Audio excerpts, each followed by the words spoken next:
Hello kids, today we are going to study about वाक्य के भेद, that is types of sentences in Hindi. Let's start and let's first understand what is वाक्य. वाक्य सबसे पहले यह जानना जरूरी है कि वाक्य क्या है. तो एक विचार को प्रकट करने वाला अर्थपूर्ण शब्द समूह मतलब वाक्य. जैसे कि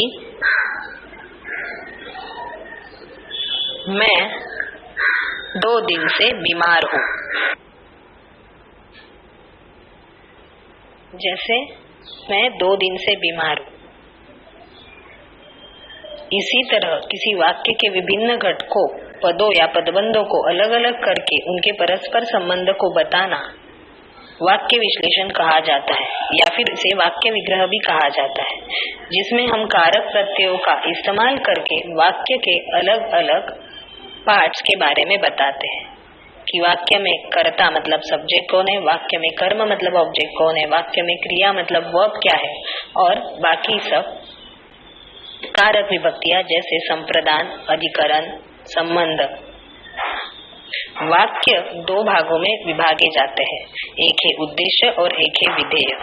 उद्देश्य को आप सब्जेक्ट मतलब इंग्लिश में सब्जेक्ट भी कह सकते हैं. जिनके विषय में आप वाक्य में कुछ कहा कर रहे हैं उसे आप उद्देश्य कहते हैं. हमारे सिंपल वर्ड्स में हम उसे कर्ता कहेंगे, सब्जेक्ट कहेंगे. और विधेय मतलब कर्ता, उद्देश्य जिसके बारे में हम कुछ ज्यादा जानकारी देते हैं. विधेय का मतलब होता है predicate. A predicate where we are giving more information about subject. वाक्य के भेद 2 है. एक है रचना के अनुसार और एक है अर्थ के अनुसार. रचना के अनुसार मतलब एज पर फॉर्मेशन. वाक्य किस तरह लिखा गया है, वाक्य में कितने उपवाक्य हैं, whether the sentence is single sentence और it is a combination of 2 or more sentences. The type sentences are divided into. रचना के अनुसार वाक्य के भेद. And second type, that is अर्थ के अनुसार, means as per meaning. Here the sentences are bifurcated as per the meaning conveyed by the sentence. The whether sentence is a question, whether sentence is expressing your feelings, or whether sentence is a statement. So as per the meaning conveyed by the sentence, sentences are divided as per अर्थ के अनुसार. Let's study first type, रचना के अनुसार वाक्य के भेद. First type is साधारण वाक्य. In English you will call it as a simple sentence. जिस वाक्य में केवल एक ही उद्देश्य मतलब कर्ता और एक ही समापिका क्रिया मतलब एक ही वर्ब हो, वह साधारण वाक्य कहलाता है. जैसे लड़का खेलता है, इसमें लड़का उद्देश्य है, कर्ता है, और खेलता है विधेय है मतलब वर्ब है. So simple sadharan vakya means simple sentence where the sentence is a statement, a universal truth, and it is having only one subject and one verb. In these sentences you will not have karta, that is subject, and verb, that is kriya, more than one. A single karta and a single verb will be there in this साधारण वाक्य. कभी कभी साधारण वाक्य में कर्ता और क्रिया के लिए अधिक जानकारी दी जाती है. इसके बावजूद भी वह साधारण वाक्य ही कहलाता है. जैसे लड़का खेलता है, इसमें एक ही उद्देश्य और एक ही विधेय है, एक ही कर्ता और एक ही क्रिया है. पर यह वाक्य हम और एक तरीके से लिख सकते हैं, जैसे कि अच्छे लड़के अच्छी तरह खेलते हैं. इसमें भी कर्ता एक ही है, लड़के, और क्रिया एक ही है, खेलते हैं. पर इसके लिए ज्यादा शब्द इस्तेमाल किए गए हैं, जैसे कि लड़के के लिए अच्छे लड़के मतलब कि विशेषण, और खेलते हैं के लिए अच्छी तरह मतलब क्रिया विशेषण. साधारण वाक्य में हम क्रिया विशेषण और कर्ता के लिए विशेषण इस्तेमाल कर सकते हैं, पर उसके अलावा वाक्य में एक ही कर्ता और एक ही क्रिया रहती है. रचना के अनुसार का दूसरा प्रकार है संयुक्त वाक्य, मतलब compound sentence.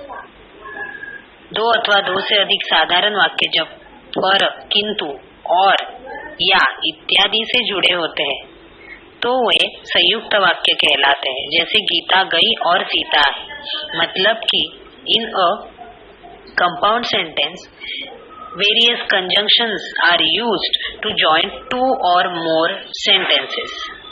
For example, but, and, also, even though, that is पर, किंतु, और, या। संयुक्त वाक्य मतलब ऐसे वाक्य जिसमें दो या दो से अधिक वाक्य जुड़े हुए हो समुच्चय बोधक अव्ययों से। चलो संयुक्त वाक्य के और उदाहरण देखते हैं। वह मेहनत तो बहुत करता है पर फल नहीं मिलता। आज मुझे बहुत काम है इसलिए मैं तुम्हारे पास नहीं आ सकूंगा। या तो उसे मैं अखाड़े में पछाड़ूंगा या अखाड़े में उतरना ही छोड़ दूंगा। इन सभी वाक्यों में हमने समुच्चय बोधक अव्यय का इस्तेमाल किया है, जैसे कि पर, और, इसलिए, या। तो अलग अलग तरीके के समुच्चय बोधक अव्यय मतलब ही कंजंक्शंस इस्तेमाल करके हम संयुक्त वाक्य बना सकते हैं। ना के आधार पर के प्रकार का अंतिम वाक्य प्रकार है मिश्रित वाक्य, मतलब कंपाउंड सेंटेंसेस। जब किसी विषय पर पूर्ण विचार प्रकट करने के लिए कई साधारण वाक्यों को मिलाकर एक वाक्य की रचना करनी पड़ती है, तब ऐसे वाक्य मिश्रित वाक्य कहलाता है। इन वाक्यों में एक मुख्य या प्रधान उपवाक्य और एक अथवा अधिक आश्रित उपवाक्य होते हैं, जो समुच्चय बोधक अव्यय पर, किंतु, और, या से जुड़े होते हैं। मुख्य उपवाक्य की पुष्टि, समर्थन, स्पष्टता या विस्तार हेतु ही आश्रित वाक्य आते हैं। मिश्रित वाक्य के कंपाउंड सेंटेंसेस में एक से अधिक वाक्य रहते हैं। एक से अधिक साधारण वाक्यों को जोड़कर हम मिश्रित वाक्य बना सकते हैं। इन वाक्यों में एक वाक्य प्रधान वाक्य मतलब मेन सेंटेंस और उस पे आश्रित वाक्य मतलब उस पे डिपेंड अदर सेंटेंसेस रहते हैं। यह उपवाक्य एक दूसरे से समुच्चय बोधक अव्यय मतलब ही कंजंक्शन से जोड़े जाते हैं। मुख्य उपवाक्य की सार्थकता, मुख्य उपवाक्य जो मेन सेंटेंस है उसकी सार्थकता, उसकी श्योरिटी बताने के लिए हम उनपे अलग अलग वाक्य आश्रित रखते हैं, मतलब ही डिपेंड रखते हैं। मिश्रित वाक्य के कुछ उदाहरण। वह चाहता है कि मैं यहाँ कभी न आऊं। इस वाक्य में मैं यहाँ कभी न आऊं ये प्रधान वाक्य है, मेन सेंटेंस है, और वह चाहता है यह उपवाक्य है।